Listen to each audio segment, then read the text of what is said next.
오늘은 출애굽기 25장 30절 말씀입니다. 상 위에 진설병을 두어 항상 내 앞에 있게 할지니라. 아멘. 그래서 이제 출애굽기 25장은 하나님께서 지금 성막을 만들라고 하십니다. 모세가 이스라엘 백성을 이끌고 이집트를 탈출해서 나왔습니다. 지금 광야 사막에 있습니다. 아직 가나안 땅에 들어가지 않았습니다. 그 광야에서 성막을 만들라고 하십니다. 그래서 가장 먼저 만든 게 법궤를 만들었습니다. 그리고 진설병 상을 만들라고 했습니다. 진열에 놓은 떡을 놓는 상, 말하자면 쉽게 말하면 식탁이었습니다. 그래서 이제 상상해 보십시오. 크기는 90cm, 50cm, 높이가 70cm입니다. 그리고 그 식탁에는 테두리가 있는데 8cm 정도 높이 울타리처럼 테두리가 있어서 이제 음식 그릇이나 이런 게 다 떨어지지 않게 되어 있습니다.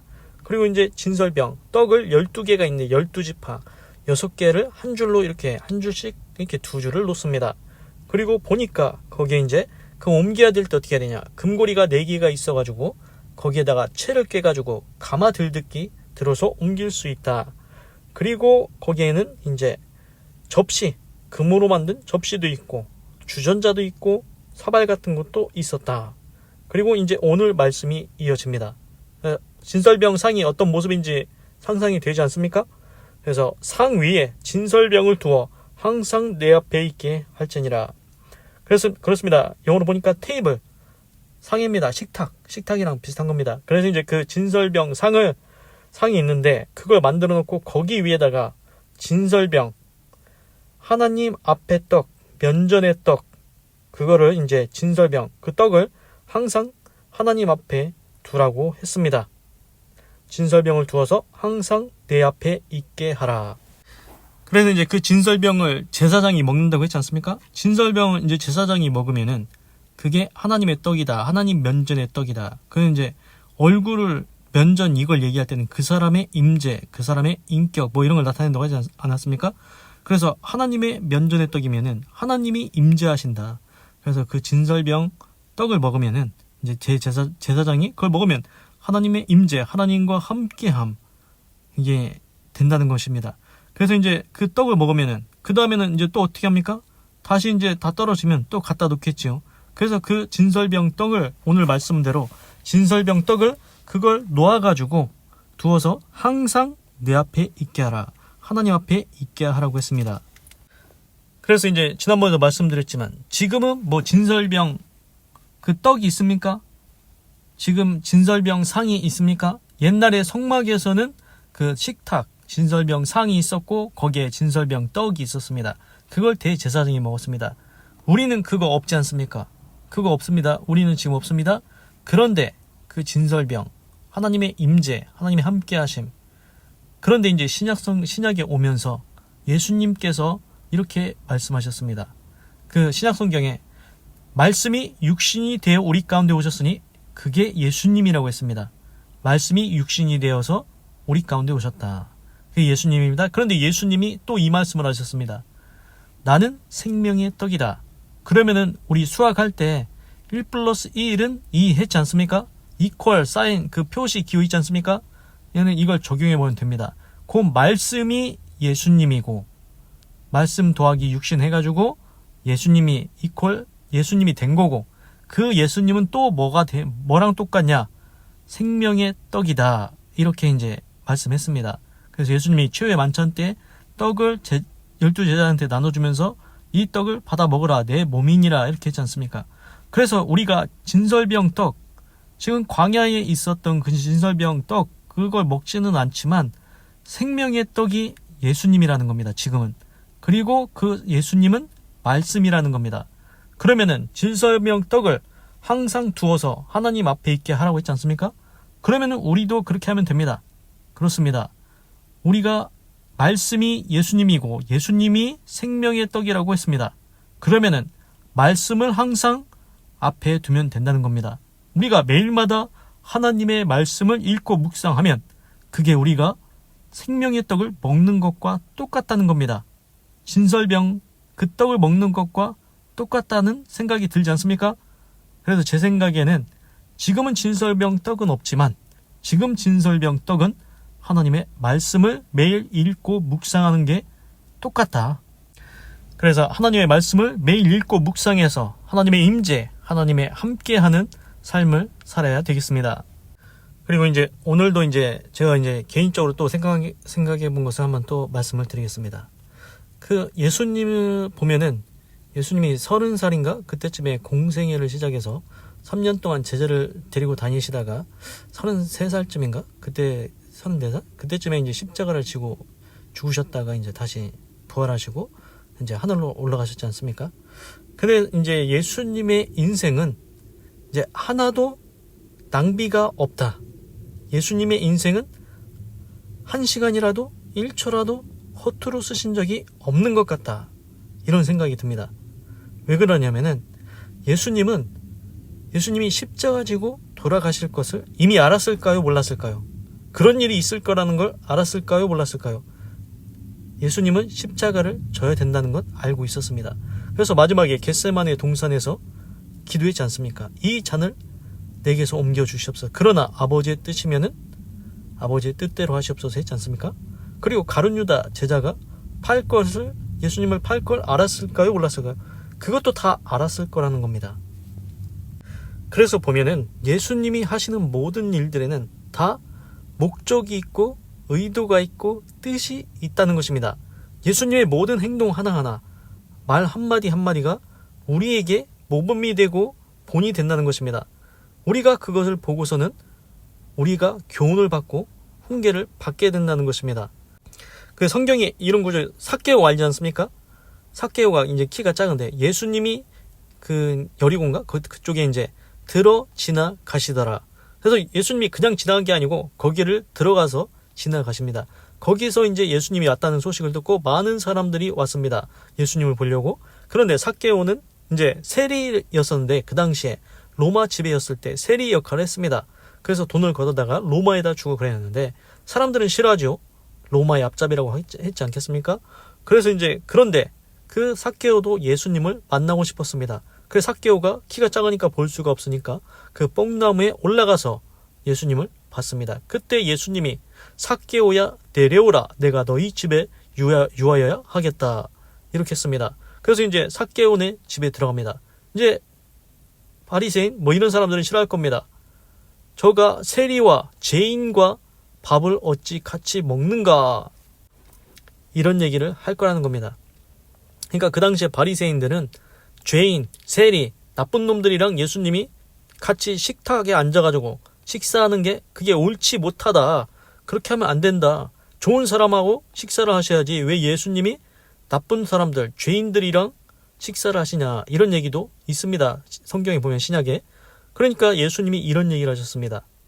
자 봐라, 건강한 자한테는 의원이 쓸데없고 병든 자에게라야 의원이 쓸데있느니라. 그렇습니다. 병든 사람한테 의원이 필요합니다. 의사가 필요합니다. 그렇지 않습니까? 그것처럼 의로운 사람한테 예수님이 무슨 필요가 있겠습니까?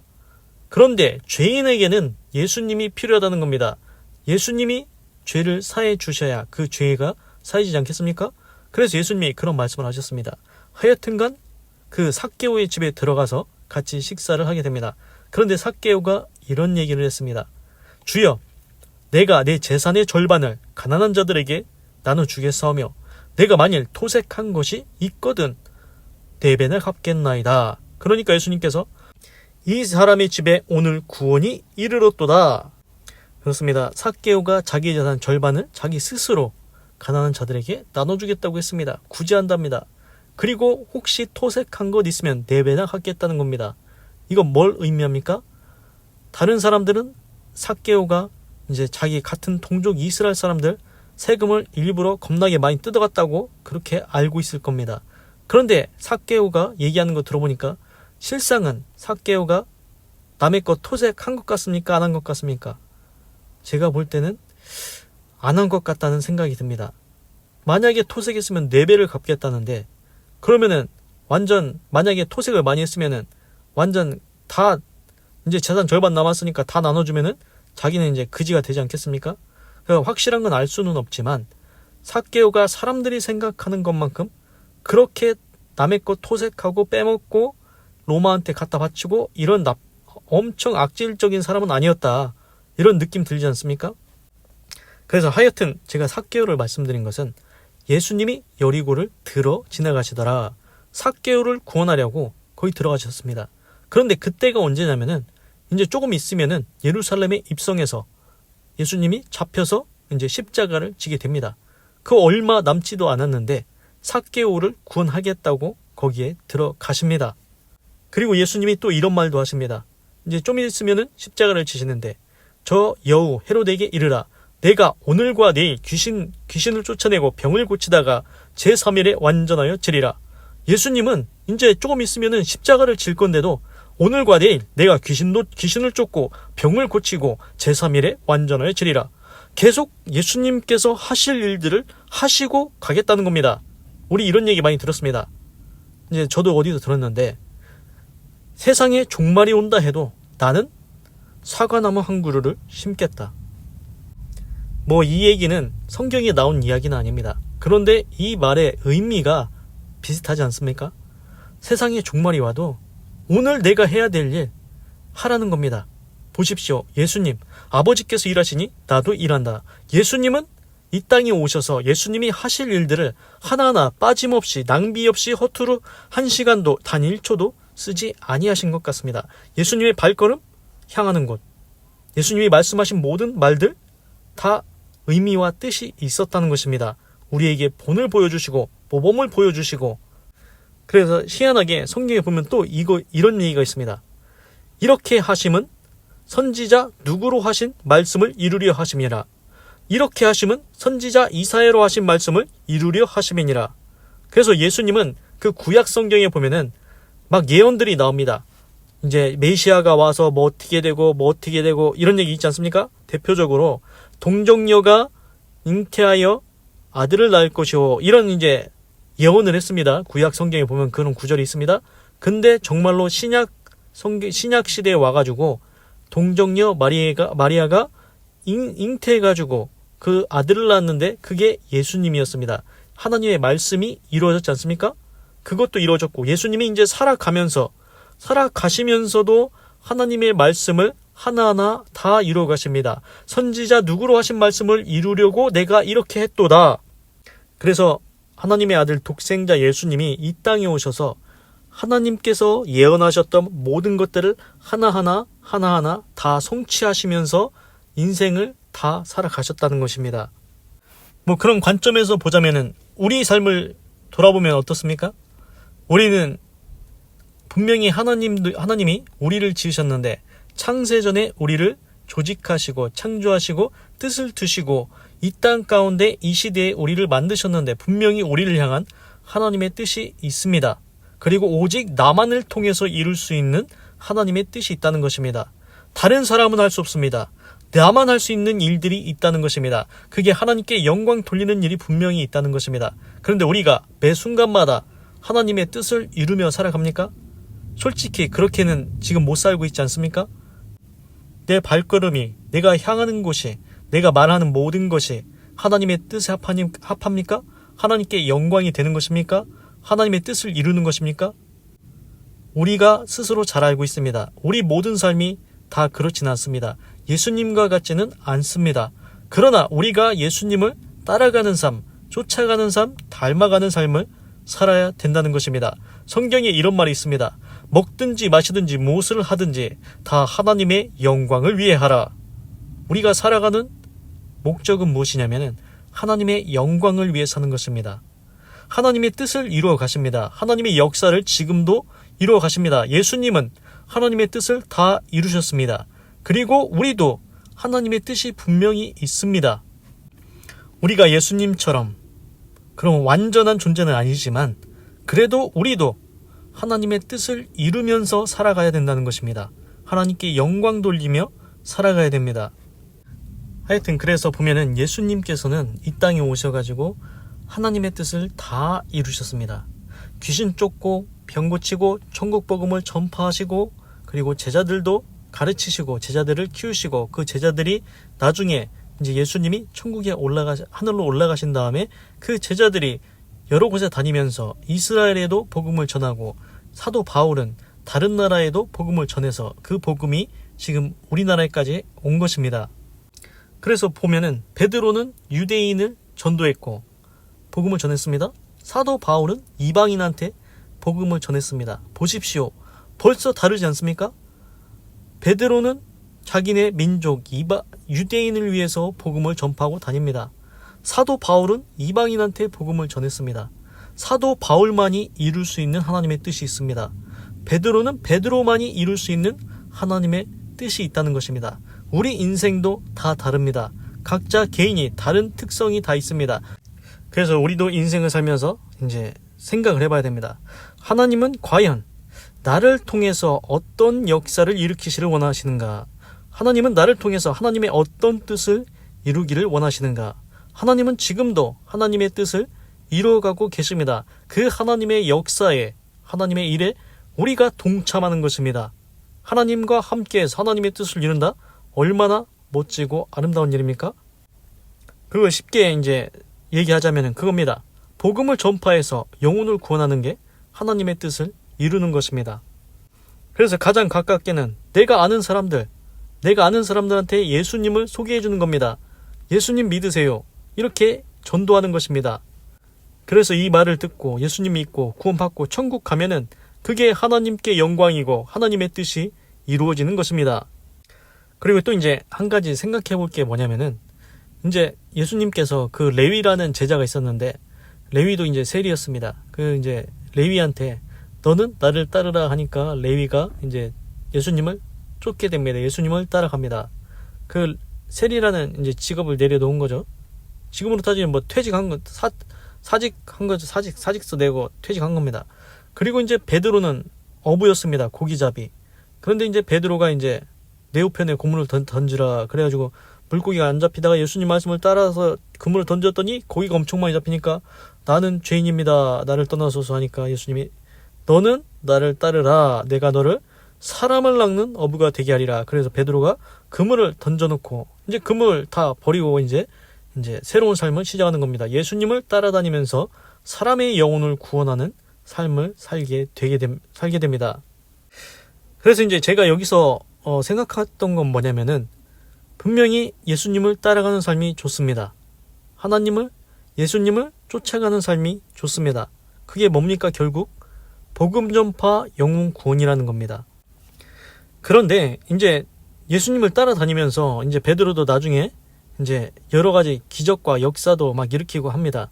베드로가 이제 나중에 예수님이 십자가에 지고 죽으셨다가 부활하고 하늘에 올라가신 다음에 베드로도 이제 성령을 받고 이제 복음을 전파하는데 막 수천 명이 한 번에 이제 회개하고 돌아오고 이제 그런 역사가 많이 일어났습니다. 근데 이제 예수님께서 이런 얘기를 한 적이 있습니다. 뭐냐면은 너희는 어떤 집에 갈 때 그 집에 평안을 빌라. 만약에 그 집이 받을 만하면은 그 집이 평안이 임할 것이고 만약에 그 집이 너희를 거절하면 그 너희의 빈 평안이 너희에게 돌아오리라.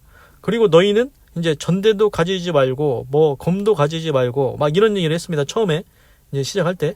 그런데 나중에는 예수님께서 이런 얘기를 하십니다. 너희는 이제 제가 확실하진 않지만 성경에 이런 구절이 있는 것 같습니다. 너희는 이제 전대도 가지고 뭐 그렇게 이제 챙기고 다니라고 이런 얘기를 하십니다. 그래서 예수님이 베드로하고 같이 계실 때는 이제 뭐 세금 뭐 입장료 같은 거 뭐 그런 거 세금 뭐 이런 걸 낼 때 예수님께서 야 베드로야 너 저기 강에 가서 물고기를 한 마리 잡으면은 그 입에 동전 두 입이 있을 거다.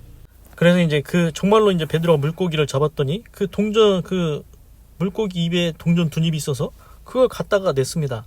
그런데 이걸 생각해 보십시오. 이제는 이제 예수님은 하늘로 올라가셨고 이제 베드로는 다녀야 되는데 이제 베드로는 어떻게 해야 됩니까? 전대를 챙기고 가지고 다녀야 됩니다. 그래서 제가 여기서 생각한 건 뭐냐면은 삶의 균형이 있어야 된다는 것입니다. 복음 전파, 영혼 구원, 하나님의 뜻 맞습니다. 그런데 보면은 그 베드로 말고 사도 바울 있지 않습니까? 사도 바울은 이방인들한테 다른 나라의 복음을 전했는데 사도 바울은 텐트 메이커였다고 합니다. 그 천막 아시죠? 천막 같은 거 지어가지고 돈 벌어가지고 자비로 이제 자기가 돈 벌어서 돈을 쓰면서 이제 그걸로 이제 복음 전파하고 다녔다는 것입니다. 물론 이제 사도 바울이 교회를 세우고 하면서 이제 도움도 받습니다. 헌금 같은 거 도움도 받았겠지요. 그런데 사도 바울이 그렇게 돈만 받았냐? 아니라는 겁니다. 사도 바울이 텐트 메이커, 자기가 천막 만들어서 돈 벌면서 자기 돈으로 자비로 사역을 했다. 복음 전파 영혼 구원하고 다녔다. 그래서 제가 이제 여기서 생각하는 건 뭐냐면은 복음 전파 영혼 구원 좋습니다. 그런데 나도 먹고 살아야 되지 않겠습니까? 자기 일이 있지 않습니까? 예를 들어 레위처럼 세리가 직업이었는데 아예 세리 사직서 내고 퇴직하고 나와가지고 예수님 쫓아다닙니다. 베드로 물고기 고기잡이 어부였는데 그물 내버리고 예수님 쫓아다닙니다.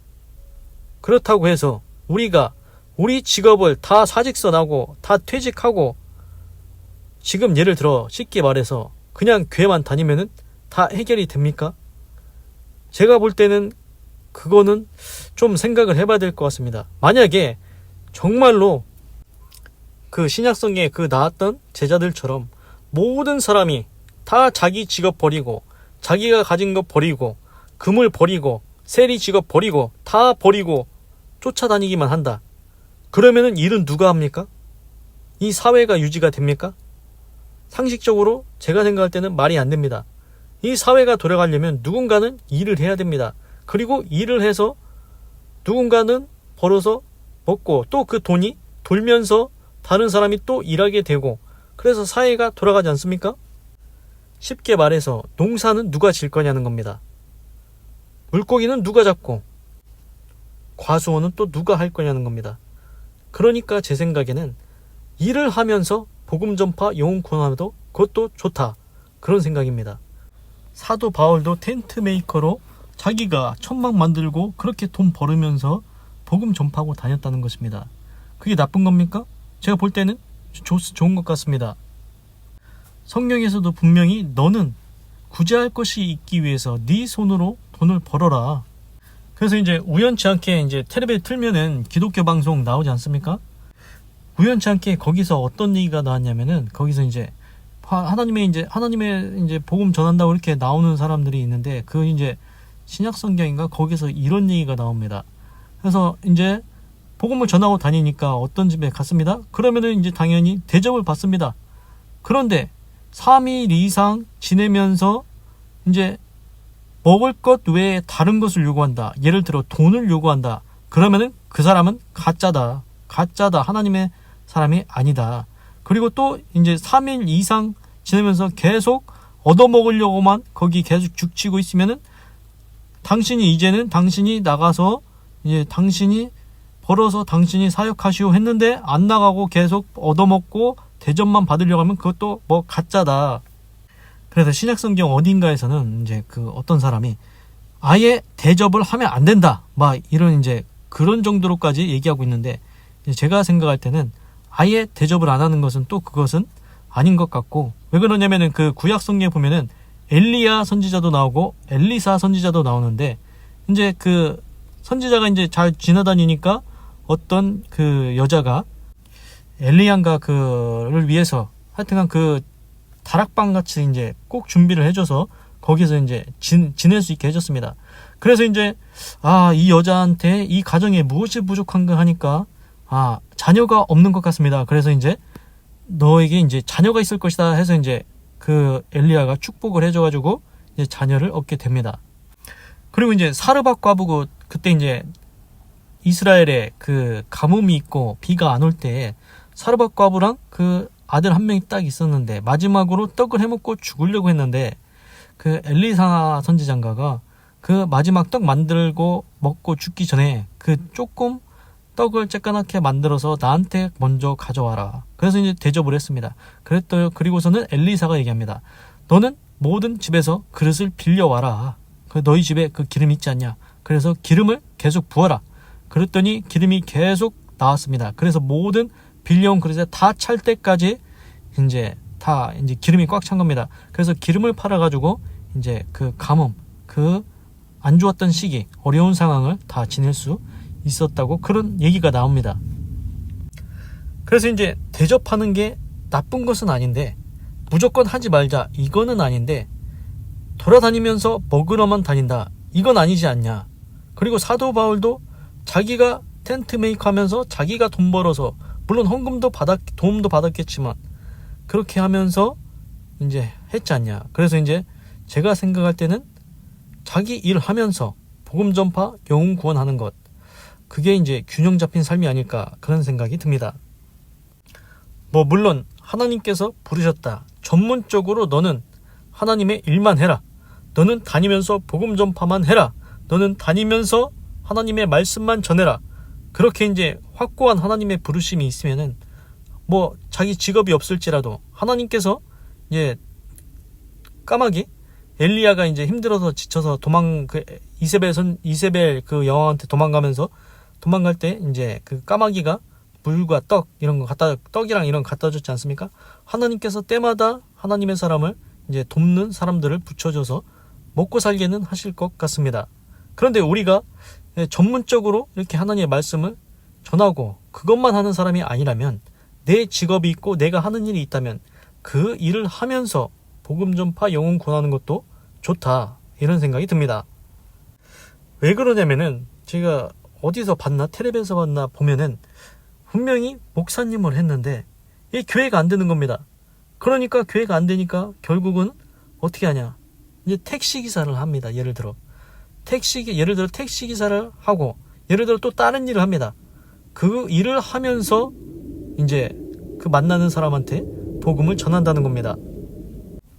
그래서 제가 아까 말씀드렸듯이 엘리사 선지자, 하나님의 사람을 대접해서 자식을 얻기도 하고, 기름이 가득 차서 그걸 팔아서 먹고 살기도 하고, 하나님의 기적, 하나님의 역사를 부인하는 것은 아닙니다. 그런 일이 생길 수 있습니다. 하나님의 기적 일어날 수 있습니다. 그런데 인생 전체를 한번 보자는 것입니다. 어떤 사람들은 보면은 이런 사람들이 있습니다.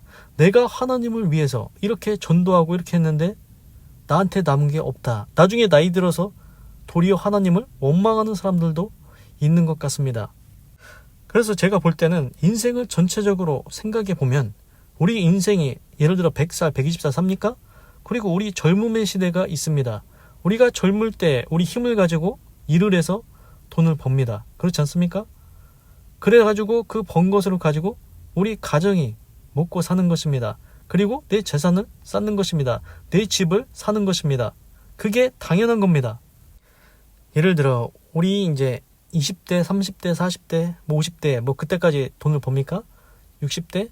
나이 들어서는, 나이가 너무 많이 들어서는 벌기가 어렵지 않습니까? 그런데 이걸 생각해 보십시오. 젊을 때 좋습니다. 그런데 우리가 일을 할 때, 일을 해서 돈을 벌고 재산을 쌓고 집을 사고 가정을 이룰 때, 우리가 젊었을 때 그렇게 해야 되는데 그걸 안 하고 그냥 막 저기만 쫓아다녔다. 그리고 나중에 완전 빈털털이 됐을 때 그걸 누가 책임지냐는 겁니다. 교회가 책임집니까?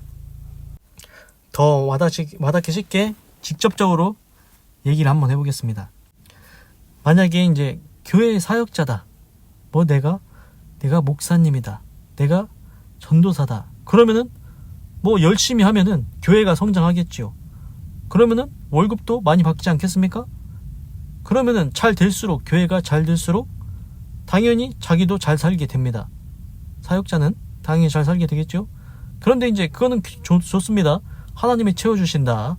하나님께서 먹이신다. 하나님께서 보살피신다. 그거 좋습니다. 교회가 잘 되면 좋습니다. 그런데 만약에 또 아까 얘기한 대로 열심히 했는데도 교회가 성장하지 못했다. 쌀밥 먹고 살기도 힘들다. 그러면 이제 교회가 이제 저기 안 되니까 다른 일을 하기도 하고, 택시기사를 하기도 하고, 다른 일을 하기도 하면서 이제 복음을 전하게 되죠. 그런데 이제 예를 들어서 그럼 우리는 사역자가 아니지 않습니까? 우리는 전문적으로 하는 사람은 아닙니다. 그래도 복음 전파, 영혼 구원을 합니다. 그게 하나님께 영광이고 하나님의 뜻이니까요. 그런데 우리가 그러면은 균형을 잡아야 된다는 것입니다. 만약에 균형을 잡지 않는다. 그럼 어떻게 되냐면은 다 필요 없고 우리 직업이고 뭐시고 다 빨리 사직서대, 퇴직해, 아무것도 하지 마. 그냥 너는 복음만 전해. 그러면은 나중에 어떻게 되겠습니까?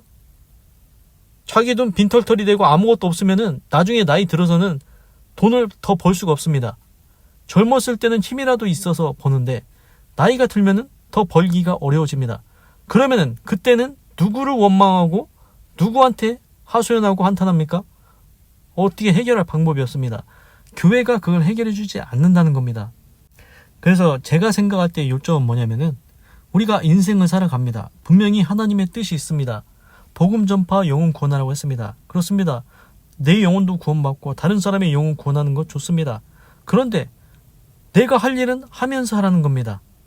내가 돈 벌 수 있을 때 벌면서 내 집도 사고 내 재산도 하고 내 차도 사고 그게 있어야 되지 않겠습니까? 내 땅도 사고 그렇게 하고 나중에 나이가 들었을 때 내게 있어야 괜찮지. 완전 빈털털이 돼가지고 그지처럼 다니면은 사람도 다 떨어져 나갑니다. 그래서 이제 보면은 구약 때는 하나님께서 이 우리가 육신을 입고 사는 그때에도 하나님께서 복을 주셨습니다. 그 아브라함, 믿음의 조상 아브라함 보십시오. 아브라함이 가나안 땅에 거기 하나님이 가라고 해서 가가지고 거기서 빈털털이 그지대에 살았습니까? 아닙니다. 아브라함이 318명의 군사를 동원해서 자기 조카 롯을 찾아올 만큼 엄청나게 부자가 됐다는 겁니다. 아브라함의 손으로 하는 일을 하나님께서 복되게 해주셨다는 것입니다. 그리고 그 아들 이삭도 하나님께서 야 지금 흉년인데 너 딴 데 가지 마라. 내가 너한테 복 줄게. 그래서 하나님께서 그해 100배나 복을 주셨다고 했습니다. 그렇습니다. 하나님께서 우리가 이 땅을 살아가는데 그지같이 살기를 원치 아니하십니다. 하나님께서 우리가 하는 일을 통해서 복을 주시고 하나님께서 또한 그 복을 받은 것을 가지고 복음 전파, 영혼 구원할 수 있게 해주신다는 겁니다. 그래서 제가 생각하는 종합적인 결론은 뭐냐면은 우리가 육신으로서 이 땅에 100년, 120년을 삽니다. 그리고 나중에 죽고 영혼이 천국에 가겠죠. 영혼이 삽니다. 그래서 제가 생각할 때는 구약 성경을 보면 하나님을 따라가는 삶, 하나님과 함께하는 삶은 하나님께서 이 땅에 사는 동안에도 분명히 복을 주셨습니다. 우리가 하는 일들을 통해서 우리의 손으로 하는 바를 통해서 하나님께서 복되게 하신다는 것입니다. 성경에 비슷한 게 나오는데 예를 들어 이겁니다. 성경에 이제 너희가 뭐 별을 키우냐, 밀을 키우냐, 보리를 키우냐, 그러면은 황충을 금하게 하고 그리고 뭐 과실, 뭐 열매, 사과나무 심었냐, 그러면은 기한 전에 떨어지지 않게 하시고 그것이 다 하나님께서 주시는 복이라는 것입니다. 하나님이 우리가 농사를 하면 농사를 잘 되게 하고 어부를 하면 물고기를 잘 잡게 해주신다는 것 같습니다. 그래서 제 생각에는 내가 하는 일, 이 세상에 어떤 일을 하든지 간에 그거 버리지 말라는 것입니다. 직업 때려치면은 뭐 할 겁니까? 어떻게 벌 겁니까? 사직서 내면 어떻게 벌 겁니까? 우리가 힘이 있고 능이 있을 때, 힘이 있을 때 그때 벌 수가 있습니다. 나이 들면은 벌고 싶어도 거의 벌 수가 없습니다. 뭐 부동산이나 건물이나 땅 이런 걸로나 벌 수 있지. 아예 빈털터리면은 그런 것마저도 할 수가 없습니다. 그래서 보면은 우리도 보면은 나중에 이제 나이 든 사람들은 거의 이제 건물 사서 세 내고 세 줘가지고 그렇게 세를 받거나 아니면 땅값이 오르거나 뭐 그렇게 해서 벌지 않습니까? 그런데 아예 젊었을 때부터 돈 벌어놓은 게 아무것도 없다. 그러면은 나이 들어서도 빈털터리를 해서 아무것도 돈을 벌 수 있는 방법이 없습니다. 그저 근근히 먹고 살고 나라에서 이제 도와주는 거 그런 걸로 먹고 살게 되지 않습니까? 그래서 제 생각에는 우리가 젊을 때 우리가 힘이 있을 때 그때 이제 일을 하면서 하나님의 복을 받아서 이제 돈도 많이 벌고 재산도 이렇게 늘어나고 그리고 그걸 나만 먹는 게 아니고 나만 쓰는 게 아니고 하나님께서 원하시는 대로 구제하는 데도 쓰고 복음 전파 영혼 구원도 하고 그렇게 하나님께 영광 돌리며 살다가 우리도 구원받고 내가 전도한 사람도 구원받고 천국에 가면은 그게 금상첨화가 아닐까 그런 생각이 듭니다. 기도하겠습니다. 하나님, 오늘은 출애굽기 25장 30절을 읽고 묵상해 보았습니다. 상위에 진설병을 두어 항상 내 앞에 있게 할지니라. 하나님, 드디어 이제 진설병 상을 이제 다 제작을 했습니다. 그리고 하나님께서 말씀하십니다. 그 진설병, 진열해 놓는 떡, 12개의 지파를 때는 12개의 떡을 항상 하나님 앞에 있게 하라고 했습니다. 그 떡이 지금은 없지만 그게 말씀, 예수님이 생명의 떡. 결국 그 하나님의 말씀이 그 떡과 똑같다는 생각이 듭니다. 하나님, 우리가 매일마다 하나님의 말씀을 읽고 묵상함으로 하나님과 함께하는 삶을 살아가게 하시옵소서. 그리고 하나님의 말씀대로 우리의 인생을 인도하여 주시옵소서. 하나님, 그리고 이제 하나님의 말씀을 묵상해 보면서 생각해 보았습니다. 예수님의 삶에는 낭비가 없습니다. 단 1초도 허투루 쓰신 적이 없습니다. 다 목적과 의도와 뜻이 있었고 우리에게 모범과 교훈과 본을 보여주기 위해서 모든 삶을 사셨습니다. 그리고 하나님의 뜻 하나하나 모두 다 이루시면서 사셨습니다. 선지자 누가 하신 말씀을 이루려 함이라. 이렇게 하심은 선지자 누구의 말을 이루려 함이라. 그렇습니다. 예수님은 하나님의 뜻을 온전히 다 이루고 돌아가셨습니다. 천국에 하늘로 올라가셨습니다. 이제는 우리 인생이 남아 있습니다. 우리 인생, 하나님, 우리도 예수님은 아니지만, 예수님같이 완전한 존재는 아니지만, 불완전하지만, 그래도 우리도 하나님의 뜻에 동참할 수 있도록 역사하여 주시옵소서. 하나님의 뜻을 이루는데 동역할 수 있게 하여 주시옵소서. 우리를 동역자로 부르신 하나님, 우리가 수준이 안 되지만 그래도 우리와 함께 하시기를 원하시는 하나님, 하나님 혼자 그림을 다 완성할 수 있지만, 퍼즐을 다 완성할 수 있지만 하나님께서는 우리의 손을 통해서 같이 하자고 오늘 말씀하십니다. 그게 복음 전파 영웅 구원입니다. 그래서 이것도 생각해 보았는데, 우리가 모든 것을 다 때려치고 사직서 내고 퇴직하고 아무것도 안 하면서 그러고만 다닌다? 복음만 전하고 다닌다? 물론 하나님께서 까마귀를 통해서 먹여주시고 살려주실 수도 있습니다. 그런데 우리가 모두 다 그런 사역자는 아니지 않습니까? 우리 할 일이 있습니다. 그걸 안 하면, 농사를 누군가 안 지으면, 어부를 누군가 안 하면 누가 어떤 걸 먹고 살 수 있겠습니까? 이 사회가 돌아갈 수 없다는 걸 우리가 깨달았습니다. 그래서 사도 바울도 복음을 전할 때 텐트 메이커로, 사역자로 자기가 일하면서 그 번 돈으로 자기가 사역을 했습니다. 물론 헌금을 안 받은 것 아닙니다. 돈 받았습니다. 그럴지라도 사도 바울은 자기가 일하면서 복음 전파 영혼 구원했다는 것입니다. 하나님, 이것이 우리에게 교훈이 되게 하시옵소서. 하나님, 우리가 나이 들어서 일 안 해가지고 재산도 없고 땅도 없고 건물도 없고 아무것도 없어서 빈털털이 돼가지고 하나님 원망하지 않게 하시옵소서. 우리가 힘이 있을 때, 젊을 때 돈을 벌게 하여 주시옵소서. 그래서 그 우리의 노년이 비참하지 않게 하여 주시옵소서. 그리고 우리가 구약시대 아브라함이나 그 이삭처럼 하나님께서 우리 손으로 하는 바에 복을 주실 줄 믿습니다. 우리가 손으로 하는 의로운 일들에 대하여, 선한 일들에 대하여 하나님께서 복을 주셔서 100배의 복을 주시기를 원하며, 하나님께서 우리가 이 땅에 사는 동안에도 복을 받으며 살게 하시옵소서. 그리고 그 복을 받았을 때 나만 쓰는 게 아니고, 나만 잘 먹고 잘 사는 게 아니고 구제할 수 있도록 하여 주시옵소서. 그리고 그것으로 복음 전파 영혼 구원도 한다면 참으로 금상첨화라는 생각이 들었습니다. 하나님, 우리 인생이 균형 잡힌 삶이 되게 하여 주시옵소서. 젊을 때, 힘이 있을 때 돈 벌게 하여 주시옵소서. 하나님께서 복을 주셔서 많이 벌게 하여 주시옵소서. 그리고 그것으로 구제도 하고 복음 전파도 하고 영혼 구원도 하고 노년도 잘 지낼 수 있도록 하나님께서 인자와 긍휼과 복을 내려 주시옵소서. 젊을 때 일하지 않아서, 돈 벌지 않아서 비참한 인생 되지 않도록 하나님께서 우리에게 깨닫는 지혜를 주시옵소서.